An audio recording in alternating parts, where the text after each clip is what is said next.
officiel. Alors, il est 18h30 passé des minutes, donc nous ouvrons officiellement ce conseil municipal.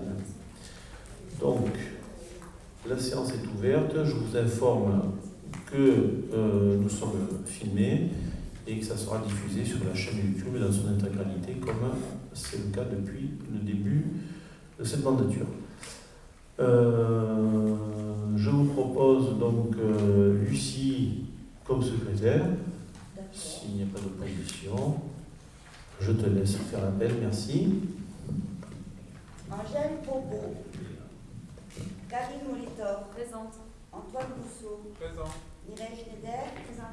Laurent Tortosa, là. Hélène Lavergne, présente. Jean-François Guilloton, présent. Richard Béraud, présent. Patrice Quéroche, présent. Ariane Caro, présent. Céline Combe, présent. Lucie Delacruz, Sabine Goura, présent. Cyprien Paris, présent. Jean-Claude Rome, présent. Angélique Bourressol, présente. Christian Roussel, présent. Pilar Chalessin, présent. Arnaud Zafria, présent. Estelle Villanova, présent. Et Madeleine Dupier, présent. Emiliana Brenner donne pouvoir à Richard, absent et excusé, et Romain Hernandez donne pouvoir à Céline Combe. Merci. Donc, pour le constater, pardon, oui. Nous avons donc le quorum.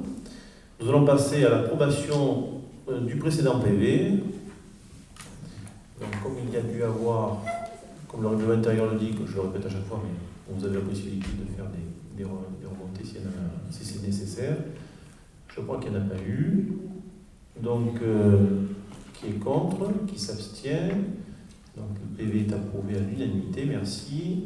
Et Christelle va commencer à faire le tour pour vous faire une séance de signature. J'attends juste que tu aies signé, comme ça je te donne la parole.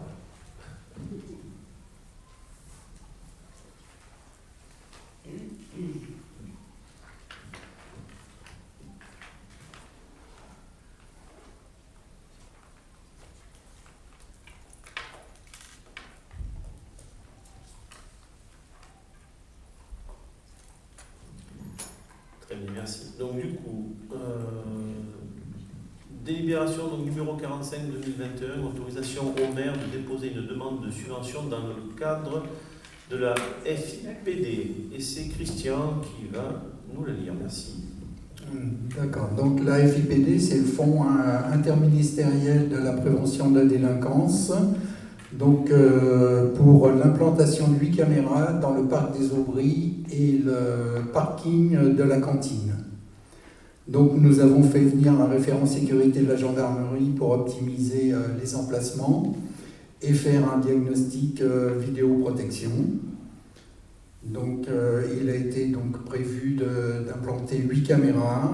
On a sollicité plusieurs entreprises et c'est Access Sécurité qui a été retenu pour la somme de 16 136,18 sur lequel on attend des subventions à hauteur de maximum 30%. Très bien, juste en complément de ce que tu viens de dire, donc pour la petite histoire, donc, on n'avait pas prévu dans le budget de mettre des caméras sur le parc des Aubries. On avait prévu de faire un petit local pour les jeunes à hauteur de 12 000 €. Donc, on a eu des soucis avec certains jeunes adultes. On leur a dit, puisqu'on les a convoqués, on leur a dit que finalement on n'allait pas leur faire plaisir, que comme ils ne jouaient pas le jeu, cette somme-là allait servir finalement à mettre des vidéosurveillance. Et qu'on reviendrait, qu'on verrait un petit peu comment ils se comportent un petit peu plus tard. Parce qu'on veut bien leur faire plaisir, il n'y a pas de souci avec ça, on leur a déjà dit. Alors encore une fois, c'est une toute petite poignée, c'est pas une majorité, loin de là.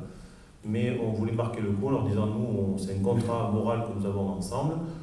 Ça fonctionne, il n'y a pas de problème. Ça ne fonctionne pas, voilà, on passe dans des solutions qui ne sont pas des solutions que l'on souhaite, puisque, encore une fois, quand on met des vidéosurveillance, quelque part, c'est un petit peu un échec, ce qui veut dire qu'on n'a pas réussi à faire comprendre à certaines personnes que la commune nous appartient à tous et qu'il faut respecter le mobilier urbain, respecter les gens, et voilà, bon, ça c'est de l'éducation, mais on ne va pas débattre là-dessus aujourd'hui, ça serait un très long débat. Ça c'était pour la partie aussi financière, c'est important, hein, puisque ces 12 000 là, voilà. Y a-t-il des questions? Donc s'il n'y a pas de questions, questions. Si vous voulez bien, on peut passer au vote. Qui est contre? Qui s'abstient? Donc, approbation à l'unanimité, merci. Délibération numéro 46-2021, demande de subvention auprès du syndicat mixte d'électricité du Gard, donc le SMEG, dissimulation, donc coordination et aménagement. Et c'est Laurent qui va nous la lire. Merci.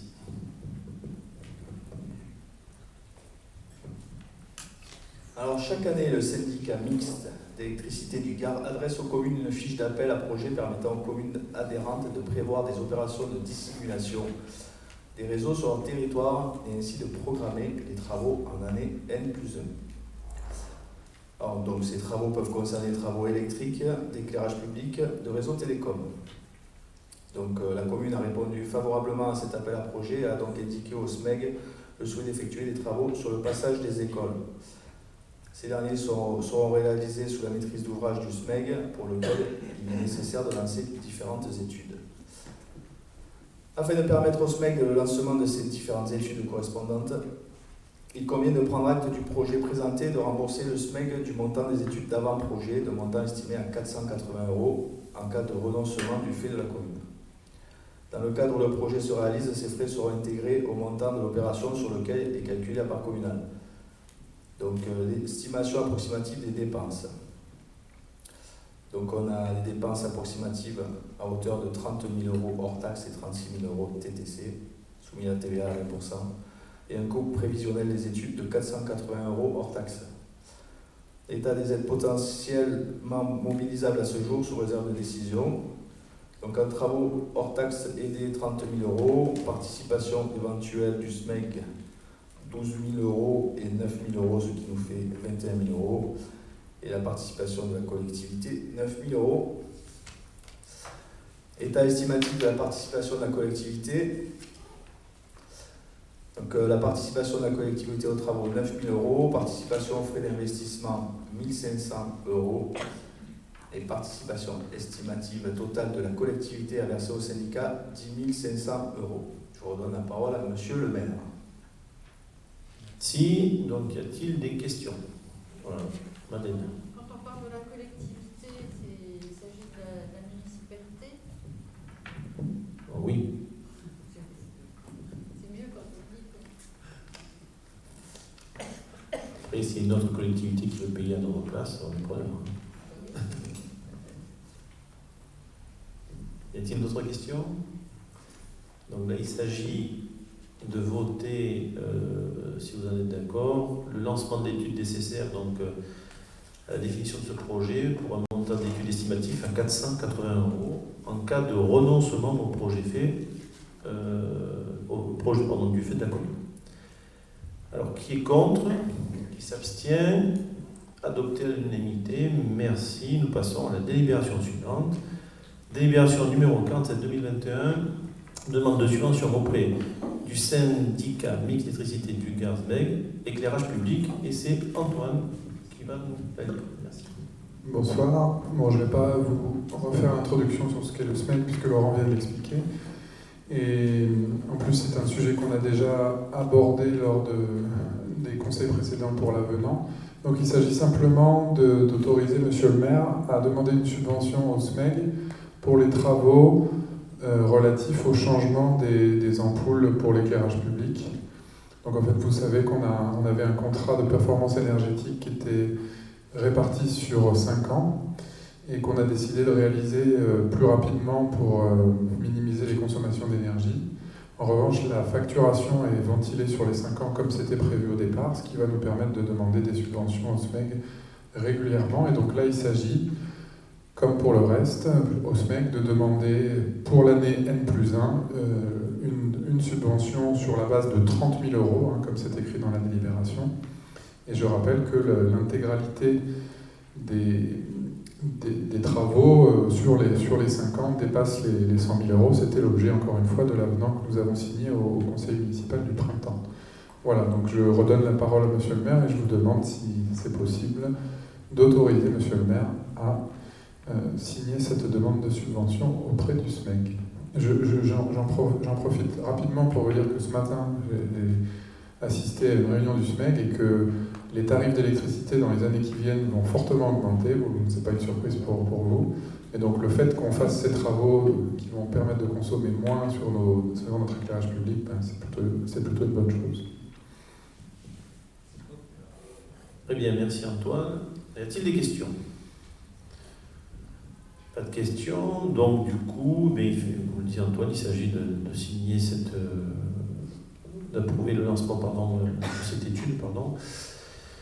Donc qui est contre, qui s'abstient? Adopté à l'unanimité, merci. Nous passons à la délibération suivante, et c'est Laurent, donc c'est la délibération numéro 48-2021, demande de subvention auprès du syndicat mixte d'électricité du Gard, donc le fameux SMEG. Et là, par contre, c'est la même chose que tout à l'heure, mais ça concerne le génie civil télécom. Vas-y, Laurent. Exactement, donc on va faire assez bref. Donc c'est exactement la même délibération que tout à l'heure, sauf que, comme vous l'a dit Monsieur le maire, ça concerne le génie civil et télécom. Donc c'est le même procédé. Il y a eu une étude avant-projet avec un montant estimé à 220 € par rapport au cas où la commune renoncerait. Donc l'estimation approximative des dépenses est de 20 000 €.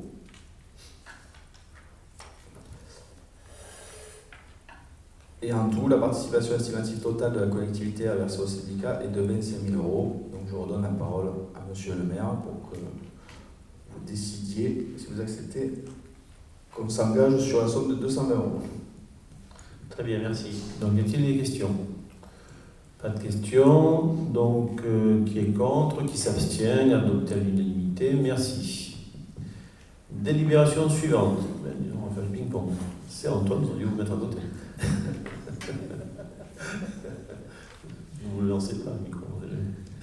Donc, délibération numéro 49-2021, autorisation au maire de commander une étude, de signer une demande de subvention dans le cadre de la REU.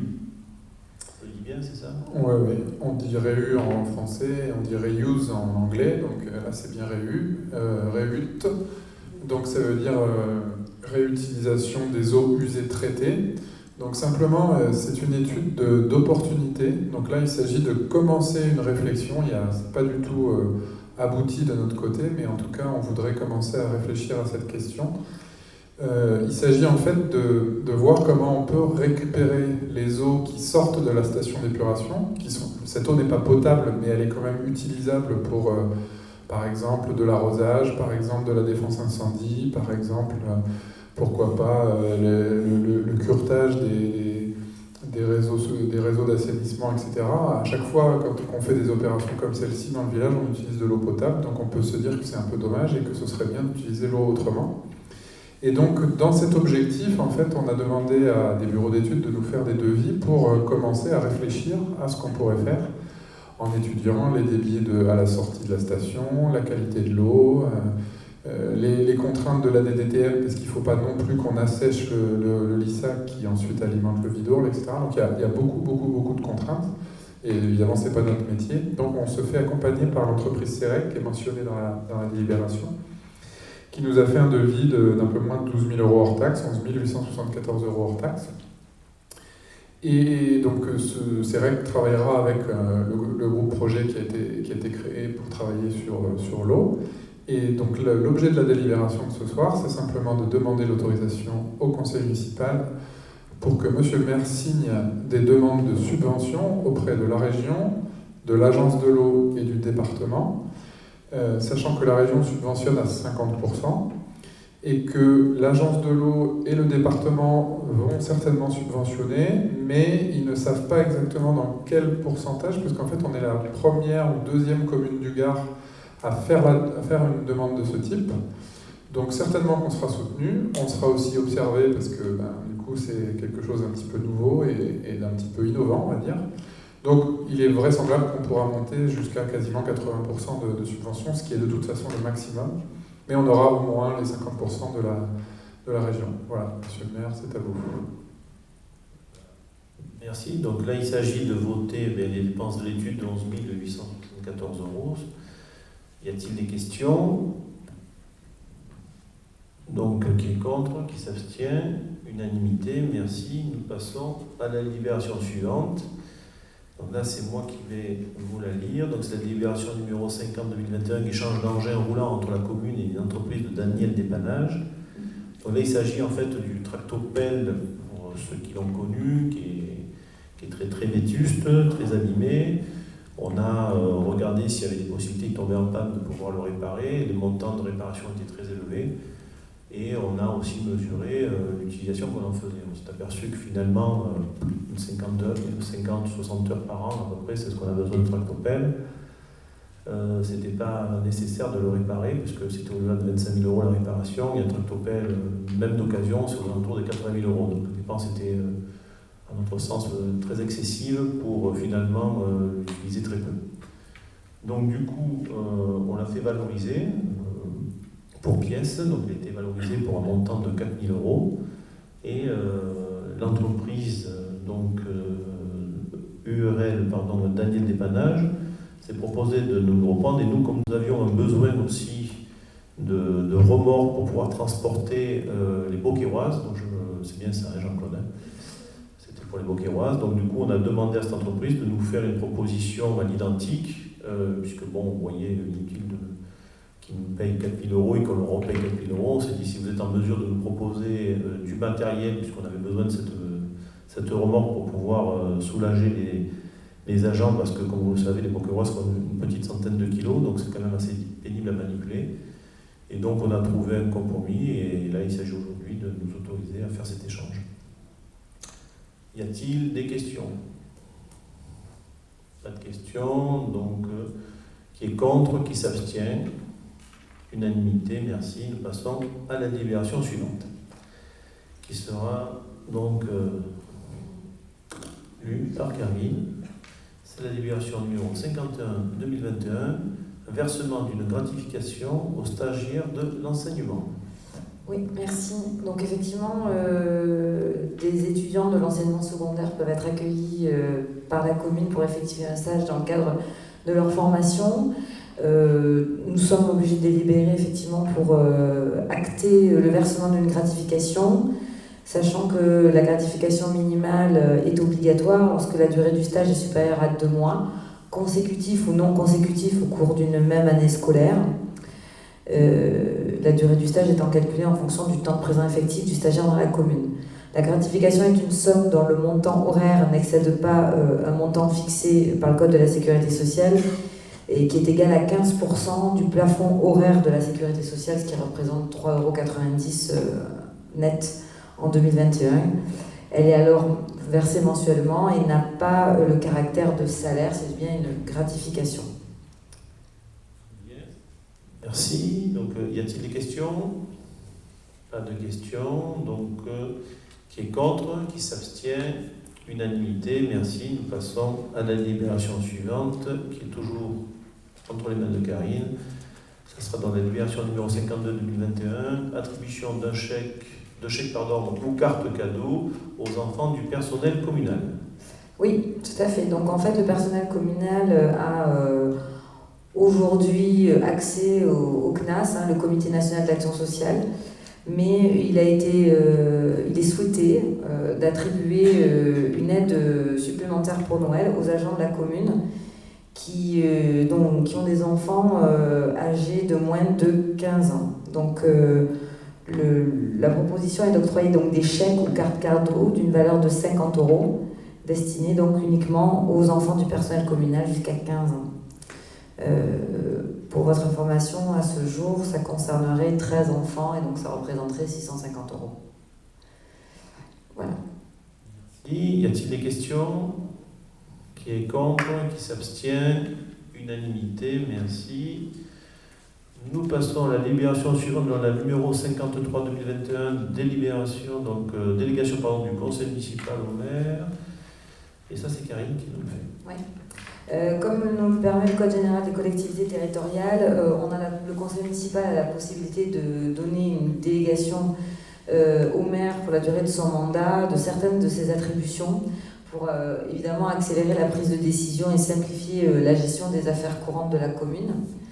Là, en l'occurrence, la délégation concernerait, donc pour la durée du mandat, la possibilité de passer des contrats d'assurance et d'accepter donc toutes les indemnités de sinistres y afférents, de prononcer la délivrance et la reprise de concessions dans le cimetière, d'accepter les dons ou legs qui nous seraient faits, peut-être vers ça, de décider l'aliénation de gré à gré de biens immobiliers jusqu'à 4 600 € et de régler les conséquences dommageables des accidents dans lesquels sont impliqués des véhicules municipaux dans la limite de 10 000 €. Voilà. Donc c'est un mandat, une délégation uniquement pour ces sujets-là, dans le cadre du mandat, pour faciliter et éviter effectivement de devoir chaque fois délibérer en conseil municipal. Voilà, monsieur le maire. Merci. Donc là, il s'agit de se mettre en conformité, tout simplement. Nous avons eu récemment des personnes qui nous ont légué des tableaux. Donc voilà, c'est pour autoriser le maire à les accepter au nom de la commune. S'il y a entre autres que ça. Donc y a-t-il des questions? Non. Donc qui est contre, qui s'abstient? Adopté à l'unanimité, merci. Nous passons à la délibération suivante, donc la numéro 54-2021, autorisation au maire de signer donc un acte notarié pour l'acquisition des parcelles cadastrées section Bay numéro 472, 475 et 476. Donc il s'agit, on avait déjà délibéré pour ça, il s'agit des parcelles qui ont été présentées par la SAFER, je ne sais pas si vous vous souvenez. Donc ces parcelles se situent sur la route on va sur Villetel, de Galargue, oui, tout à fait, à côté de... Oui, sur la route de Galargue, pardon. Donc je regarde le montant. Donc tout ça pour un montant de 18 100 € hors taxe, donc soit 21 720 € TTC. Donc c'est une délibération que nous avons déjà faite où on avait autorisé donc à préempter, et là il suffit d'autoriser le maire à signer l'acte d'achat. Y a-t-il des questions? S'il n'y a pas de questions, donc qui est contre, qui s'abstient, adopté à l'unanimité, merci. Monsieur le maire, on a voté ou pas là? Oui, on a voté. Ah d'accord, pardon. Donc on sort, on vote d'abord. Voilà, on vote simplement pour connaître un peu le projet de la commune dans ce secteur, puisque c'est bien de les avoir préemptés, mais la dernière fois on a voté justement la vente d'une parcelle dans ce secteur, et c'était cette parcelle qui devait servir un petit peu à désenclaver cette zone. Est-ce que vous avez un projet Alors c'était... oui, alors... 468 oui, tout à fait. 208, et effectivement c'est dans le secteur, et c'était des parcelles qui devaient servir à désenclaver cette zone, pour ne faire qu'une seule sortie sur la départementale. Oui. Alors, justement, en fait, effectivement, dans les projets qui avaient été évoqués, enfin, qui avaient été faits il y a quelques années en arrière, c'était ça. C'était effectivement de pouvoir désenclaver. Aujourd'hui, on a fait notre choix, donc on a une possibilité de pouvoir vendre cette parcelle, c'est pour ça qu'on a vendu l'autre. Et l'acquisition de ces parcelles, c'est parce que dans un futur qui sort, vous savez que la SAFER, de toute façon, quand on achète pendant 10 ans, on doit faire en sorte que ça reste agricole, donc ça, c'est pas pour aujourd'hui. Mais on trouve que c'est intéressant parce qu'on veut donner une... Alors on ne va pas agrandir la zone artisanale, parce que la parcelle qui a été vendue est toujours en zone artisanale, on est bien d'accord. Par contre, le reste de la zone, c'est de la mettre sur une zone un petit peu commerciale. Comme on en a discuté, pour ceux qui ont participé, je pense que vous avez participé, à la révision, enfin, les prémices de la révision du PLU, on est en train de regarder, donc le PADD va sortir, et de se dire dans ce coin-là, on se dit effectivement ça peut être intéressant d'avoir une vitrine plutôt commerciale qu'artisanale pure. Donc c'est un petit peu l'objectif futur. Aujourd'hui, sur cette zone, effectivement, il y a une départementale, mais elle est quand même dans une zone qui appartient à la responsabilité de la commune. Donc on essaie de voir un petit peu comment on va aménager, mais c'est vrai qu'on aura un aménagement qui sera complètement différent de ce qui avait été envisagé par le passé, puisque les terres qui étaient derrière ont été vendues, et il y a des aménagements qui ont été faits. Donc, donc ça devient compliqué. Mais en tout cas, ça sera un projet d'ensemble et qu'on regardera sur le moment venu. D'autres questions? Non. Très bien. Donc, délibération suivante. Donc, délibération numéro 55-2021. Donc, limitation de l'exonération de 2 ans de taxes foncières sur la propriété bâtie en faveur des constructions nouvelles à usage d'habitation. Donc, ça, c'est c'est Karine qui va nous expliquer ce petit truc très compliqué où on a fini par comprendre. Merci. Oui, donc en fait, c'est une délibération que nous devons prendre avant le 1er octobre. Pourquoi ? Parce qu'en fait, jusqu'à 2021, la taxe foncière comportait une part communale et une part départementale. La commune avait d'ailleurs choisi de ne pas exonérer sur sa part. À compter de 2021, la part départementale de la taxe foncière sur les propriétés bâties est transférée aux communes, et donc ça s'accompagne d'une modification du régime des exonérations.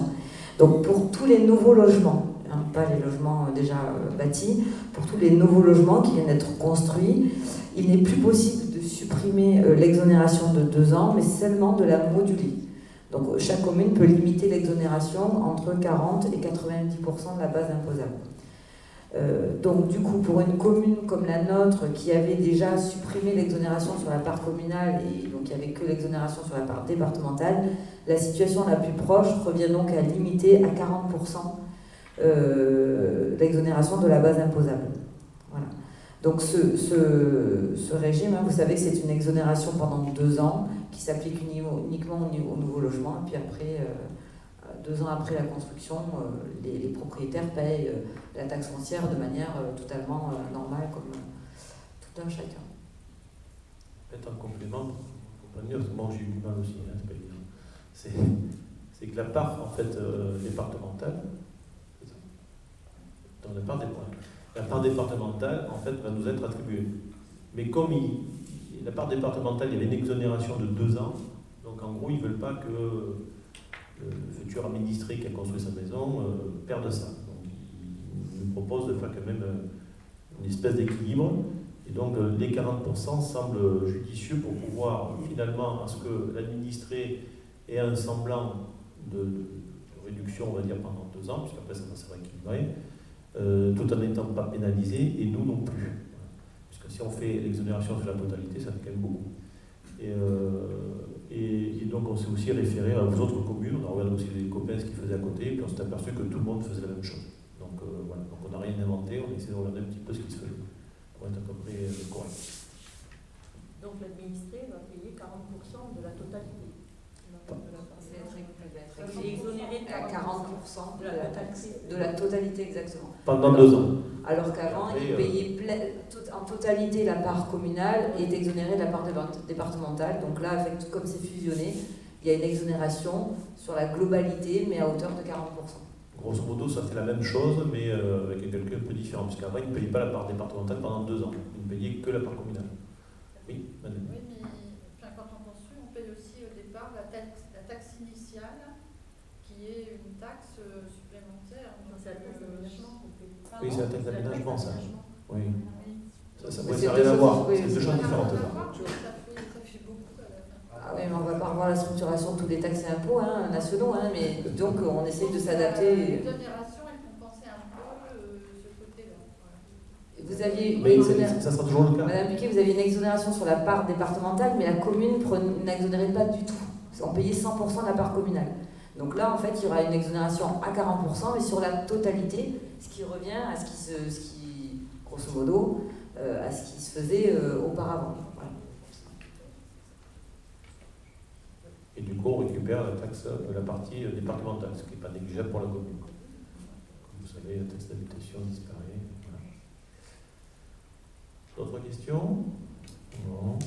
Donc, qui est contre? Qui s'abstient? Adopté à l'unanimité. Merci. Nous passons donc à la délibération suivante, qui va nous être présentée par Ariane. C'est la délibération numéro 56-2021, fixation du loyer mensuel pour la location de la salle de danse à la société Emiforme. La société Emiforme nous a demandé de pouvoir disposer de la salle de danse afin de dispenser des cours de sport de danse pour les enfants et les adultes.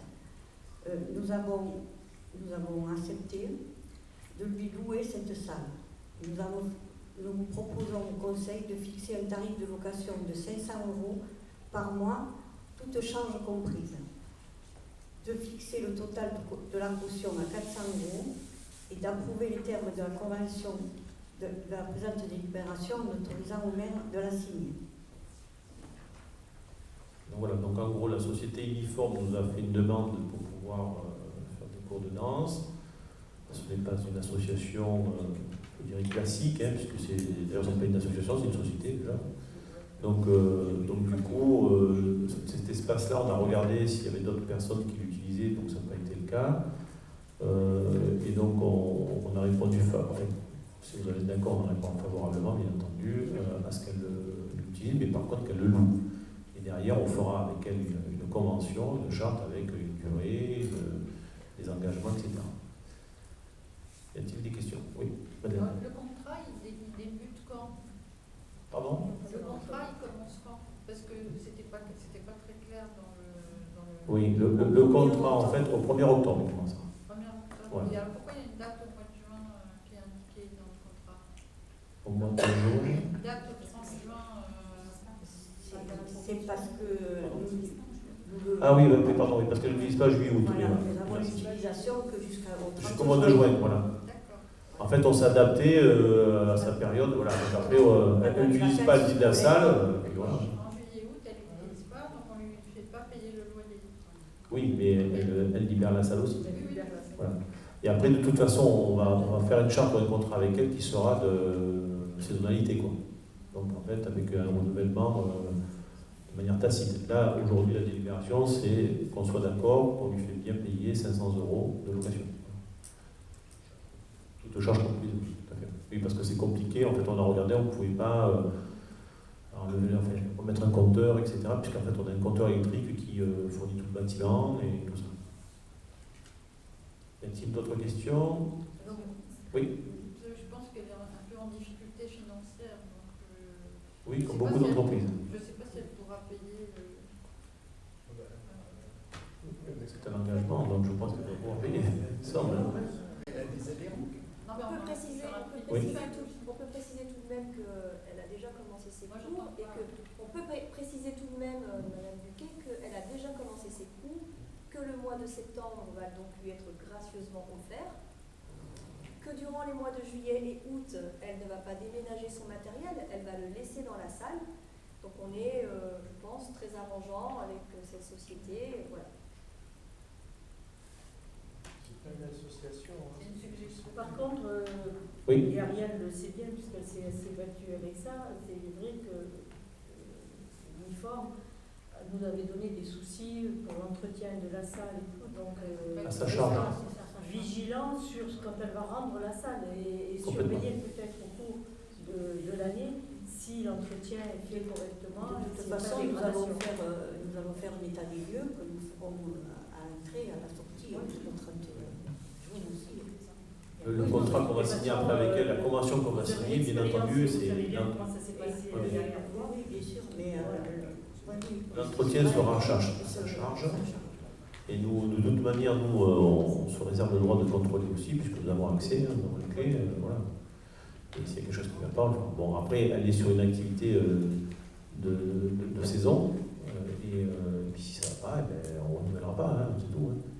Donc là, mais tout à fait, il faut, effectivement, il y a des associations, et puis après, il y a des sociétés, c'est différent. Non, mais si ça peut apporter quelque chose, donc...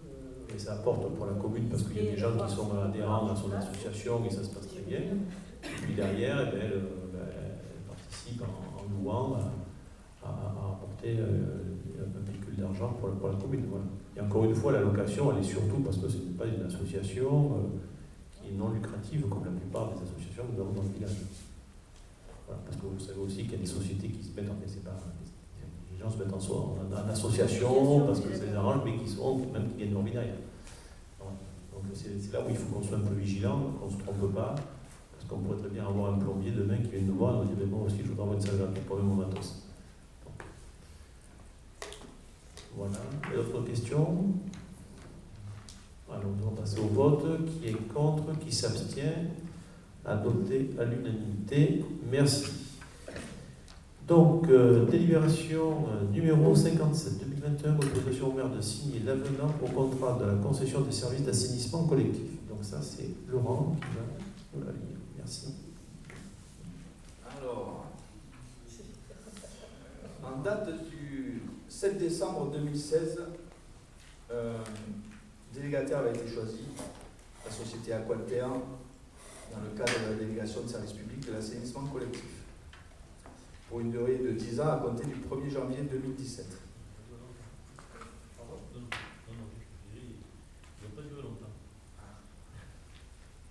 Alors, donc, je pense que tout le monde connaît les missions liées à ce délégataire. C'était pour faire un petit rappel de s'occuper de notre nouvelle STEP et des réseaux sur l'ensemble de notre territoire, des réseaux d'assainissement collectif. Donc, de commun accord, on doit signer un avenant pour mettre fin à ce contrat en date du 31 décembre de cette année. C'est la société Aqualter qui est venue vers nous pour vous expliquer un petit peu. Alors pour l'historique, je pense que c'est parce qu'ils ont perdu le contrat qu'ils avaient sur la commune de Montpellier. Donc dans le secteur, il ne restait plus que notre commune. Donc ils nous ont demandé de mettre fin au contrat qu'ils avaient avec nous. Donc on a beaucoup réfléchi parce que ça nous embêtait fortement. Puis on a fini par accepter leur proposition.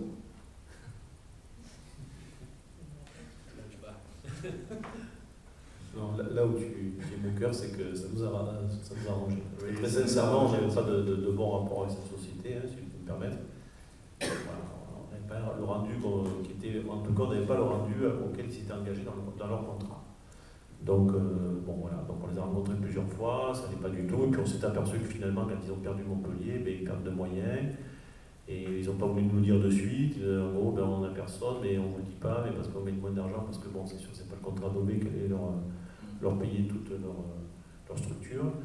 Et donc du coup, ils ont fini par venir nous voir, parce qu'à force de les amender, de leur dire bon, ça va pas du tout, on n'est pas content, mais ils ont fini par venir nous voir. Ils ont changé plusieurs fois de directeur aussi, il y a eu un turnover assez important. Et c'est là qu'ils sont venus nous voir pour nous dire bon, finalement, on aimerait sortir du contrat. Bon, du coup, effectivement, vu comme ça se passait pas très bien, ça nous arrangeait aussi, mais ça nous embête aussi parce que y a des délais qui sont incompressibles pour pouvoir refaire une TSP, etc. C'est compliqué, un appel d'offres. Et donc là, on a besoin de signer avec eux un avenant pour pouvoir sortir du contrat proprement, de leur côté comme du nôtre, et puis s'assurer aussi qu'ils ne nous laissent pas des loups, des canards dans les placards, comme on dit. Donc je pense que tout le monde a pris connaissance de l'avenant numéro 1 qui nous ont soumis. Je ne sais pas si vous avez des questions à ce sujet-là. Je peux y répondre. Sinon, cette délibération nous demande à ce que vous autorisiez le maire à signer cet avenant. Alors dans cet avenant, on a transformé... Oui, tu peux expliquer ce qui a été transformé en fait. Ils nous doivent des obligations contractuelles concernant les canalisations. Donc, il y a 3 grands thèmes, des curages préventifs, des inspections de caméras et des tests à la fumée. Ils nous doivent un certain nombre de mètres linéaires par an. Et comme ils n'avaient pas tout fini, ou ils avaient de l'avance sur certains postes, on a décidé, de commun accord aussi, de transformer le restant dû en passage caméra pour avoir une meilleure connaissance de nos réseaux. Alors c'est concentré sur les réseaux les plus faibles. Ouais, les plus faibles. Voilà. Et c'est il y a des suspicions de fuite ou des suspicions de vétusté. Et voilà, c'est ça. Voilà, tout simplement. Et puis le reste des modalités de fin de contrat seront forcément appliquées par cette société. Voilà. Y a-t-il des questions? Pas de questions. Donc qui est contre? Qui s'abstient? Adopté à l'unanimité. Merci. Donc, si je ne me trompe pas, nous avons fait toutes les délibérations, c'est bien ça. Et je vais vous faire les infos du maire. Donc, en information. Donc, en décision qui a été prise. Donc, il a été décision donc 2021-10. On a fait le choix d'attribuer, le marché de travaux d'extension du réseau d'eau usée au chemin de la Causade à l'entreprise 6TP Sud pour un montant de 15 845 €, hors taxe. Décision 2021-11, nous avons fait le choix d'attribuer le marché de construction d'une maison individuelle à l'entreprise Imo-Concept Construction pour un montant de 68 830 € hors taxe pour l'ensemble du lot. Décision 2021-12, choix d'attribution, il y a eu un choix d'attribution sur le marché de mission géotechnique en vue de la construction de la nouvelle école et de commerce à l'entreprise EGSA BTP pour un montant de 7 500 € hors taxe. Donc je remercie aussi, je voulais en profiter pour remercier, mais je veux le faire juste après la décision notre décision, Octobre Rose, donc la manifestation donc avec un partenaire, avec la Ligue contre le cancer. Donc une décision qui va être prise, donc nous allons signer une charte avec la Ligue contre le cancer dans le cadre d'Octobre Rose, où il y aura, de ce que j'ai compris, une marche. C'est bien ça, Mireille, tu me coupe si j'ai tort. Hein. Voilà. Et cette marche-là, donc il y aura un montant à payer pour faire cette marche, etc. Il y aura quelqu'un de la Ligue qui viendra pour récolter ses fonds, et ça ira pour la manifestation Octobre Rose, qui aura lieu bien sûr tout le mois d'octobre, et nous commencerons déjà dès le 1er, comme l'année dernière, à éclairer le château d'Anternon en rose comme nous l'avons fait. Il y aura des décorations qui seront faites un peu partout dans le village. Et la dernière chose, donc vous voulez mettre en dernier, bien entendu, je voulais remercier l'ensemble des élus et des fonctionnaires pour leur implication dans la gestion des inondations, l'événement que nous avons eu le 14 septembre dernier. Donc à titre indicatif, déjà la forte mobilisation des élus, des fonctionnaires, encore une fois je le dis, ils n'ont pas compté leurs heures, ils ont fait un tas de boulot. Et à titre indicatif, nous avons 14 km linéaires de chemins et de routes qui sont endommagés. On a fait un premier chiffrage, voilà, une société qui a bien voulu nous faire ce chiffrage-là. Il y en aurait pour plus de 600 000 €. Donc c'est quand même pas une petite somme. Bien entendu, derrière, nous attendons des aides de l'État, du département et de la région. Vous savez que Carole Delga a annoncé un déblocage exceptionnel de 10 millions €. Donc bien entendu, ce que je peux vous dire aujourd'hui, c'est qu'en ce qui nous concerne, on est les premiers à avoir déposé le dossier. Et donc voilà, cette réactivité, je remercie d'ailleurs Jean-Claude, l'élu qui est en charge justement de cette partie-là, où il a fait le tour avec les entreprises et avec aussi Christophe Cantos, le directeur des services techniques, pour justement les amener dans les petits chemins. Il y a des endroits où, il n'y a pas eu grand-chose, il y a des endroits où c'était un peu plus catastrophique, mais heureusement, ça ne concerne pas beaucoup de monde. On n'a pas eu de gros dégâts, contrairement à Aigueville, vous savez, les communes voisines ont vraiment morflé, c'est le cas de le dire. Mais on s'est aperçu qu'il y avait pas mal de choses qui avaient été dérangées. On a eu beaucoup d'arbres qui sont tombés. Et donc, voilà, les services techniques, les entreprises. Et je tenais aussi à remercier les entreprises avec qui nous travaillons, donc notamment 6TP, qui nous a repris gracieusement le chemin du Mas-Saint-Jean. L'entreprise Nicolin, qui nous a mis à disposition gracieusement une grosse balayeuse le samedi matin pour pouvoir balayer les endroits où il y avait de dégâts.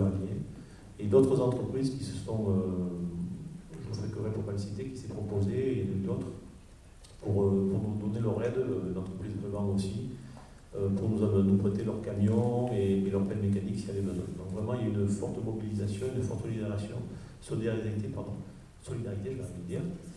Je ne sais pas, il faut que je vois. Mais voilà, donc je tenais à remercier tous ces gens-là et tous les administrés aussi. Nous avons vu aussi des actions ponctuelles dans les quartiers. Des gens ont bouché des trous, des nids de poules. Enfin, vraiment, on peut se féliciter de ça et on peut féliciter l'ensemble du village pour tous ces gens qui finalement, très naturellement, sont venus aider, sont venus réparer leurs devants de porte, leurs devants de chemin, etc. Et ça, c'est plutôt appréciable parce que pour les élus que vous êtes, vous le savez pour certains, et Claire le sait mieux que nous, puisque ça faisait quelques années qu'elle était à la commune, que quand il y a ce genre d'événement, c'est appréciable d'avoir justement un coup de main des entreprises et des administrés, et là vraiment, ça n'a pas failli, tant mieux. Voilà. Le conseil municipal est maintenant terminé.